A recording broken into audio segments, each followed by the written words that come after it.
Hey guys, we have a couple serious things that we really need to chat about with you guys. So if I can get your attention just for a couple of minutes, that would be fantastic. We do know that some of you guys are showing up to small group for some of the ladies. And ladies, if we're really honest, we know that there are some guys that got you here. So what we want to do is we want to give you some of the best pickup lines we've heard, because guess what? We're married.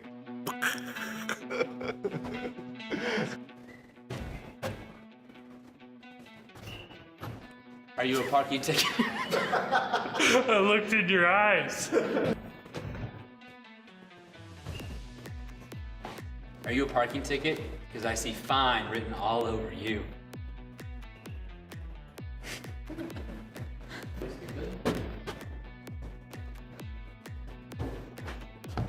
If you were a transformer, you'd be Optimus Fine.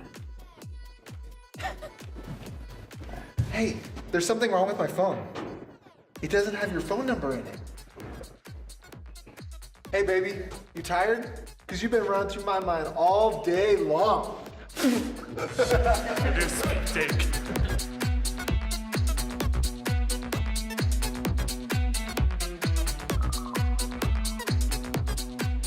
Hey, what's going on, guys? We're super excited to have you part of our small groups and at our host homes. My name is Billy Bonfield. I'm the student pastor at the Frederick campus, and we love having you guys a part of our small groups. We started a new series last week at the gathering called Simply Jesus, and Billy McMahon killed it, just talking about the woman at the well and how he just went against culture. How it's so unusual, and how even though that the woman at the well had all these sinful things going on in her life, Jesus knew and loved us regardless. And so tonight we're talking about a new passage. And tonight we're talking about Luke chapter 19. And for us, this Simply Jesus series is for us to ask the questions, who is Jesus? Right? It's for us who are talking about Jesus, because I know most of you, and I did in high school, had the questions of, when we're talking about Jesus, who is Jesus? What did he do? What did he say? How did he interact with people? And so for us, we're jumping into Luke chapter 19 tonight. So if you have your Bibles, and I hope that you do, why don't you go ahead and open it up to Luke chapter 19. And this passage in Luke chapter 19 is the very beginning of the chapter. It's really unique because we don't ever see this story in any other gospel. It only happens in Luke, right? And for some of you, you're going, oh, I know Zacchaeus. For those of you who probably grew up in the church, you probably know that Zacchaeus was a wee little man, and a wee little man was he. He climbed up in the sycamore tree to see what he could see. And this story for us is Jesus walking through the town of Jericho. We start it in chapter 19, verse 1. Jesus entered Jericho and made his way through the town. There was a man named Zacchaeus. He was the chief tax collector in the region, and he'd become very rich. He tried to get a look at Jesus, but he was too short to see over the crowd, so he ran ahead and climbed a sycamore fig tree so that he could see Jesus passing by. And here's what we have. Zacchaeus was a Jewish tax collector. And Jewish tax collectors were universally hated by everybody. They were hated by the Roman Empire because they were Jewish. And the Roman Empire hated the Israelite nation. And they were hated by the Israelite nation. The tax collectors were hated by the Israelite nation because they felt like the Jewish tax collectors had betrayed them. So you have Zacchaeus, who probably is hated by everyone, who is very rich and has no friends and has no interaction. And you have Jesus walking through the town in Jericho. And Zacchaeus probably hears some commotion going on, and he knows probably about Jesus. And he desperately wants to get a look at Jesus. But he can't because he's too short, so he has to go climb a sycamore tree, and that's where we pick up in verse 5. And when Jesus passed by, he looked up at Zacchaeus and called him by name. Zacchaeus, come down. I must be a guest in your house. I must be a guest in your house. And Zacchaeus quickly climbed down and took Jesus to his house in great excitement and joy. But the people were displeased. He has gone to be the guest of a notorious sinner, they grumbled. Meanwhile, Zacchaeus stood before the Lord and said, I will give half of my wealth to the poor.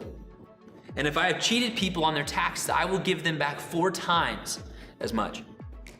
And Jesus responded with this: "Salvation has come to this home today, for this man has shown himself to be a true son of Abraham. For the Son of Man came to seek and save the lost." And I think for us, here's what we need to land with. We need to love where we are. We need to love where we are. I think the temptation for us as believers in Jesus, the temptation for us is that we need to go be creepy and weird with people when we're telling them about Jesus. And that's not the case. We don't need to go stand on street corners and tell people that they're going to hell. We need to act like Jesus did and go love where we are. Jesus did this so often. In fact, most of his ministry is just walking and he's loving people as he walks. He's just loving people as he walks. And he's loving the people around him. And I think for us, and I think for you, the temptation is going to be that you have to go be creepy and weird, and we don't want you to be that way. What we want for you, and the challenge is for you to go love people in your communities, in your small groups, and in your sports teams, and in your classes, in your neighborhoods. And we're not asking you, right, to go do anything that you wouldn't normally do. We're asking you to go be the guest in someone's home and to love them well. The temptation for us as Christians and believers in Jesus is that we have to go and love people. But I think what Jesus is telling us here, as interacting with Zacchaeus, is that we need to love the people around us. Because it won't be very far. You don't have to look very far from where you are right now to see people who don't know Jesus. And the temptation for us is that we're going to have to go and love. But what Jesus does here is he loves where he is. He loves where he is. So I think for you guys, here's a challenge that I'm going to give to you this week. Go and love the people in your communities, in your small groups, in your sports teams, and all of those places. Love them super well, the way Jesus loved people. Because Jesus loved where he was. We're going to jump into our small groups, and we'll see you next week.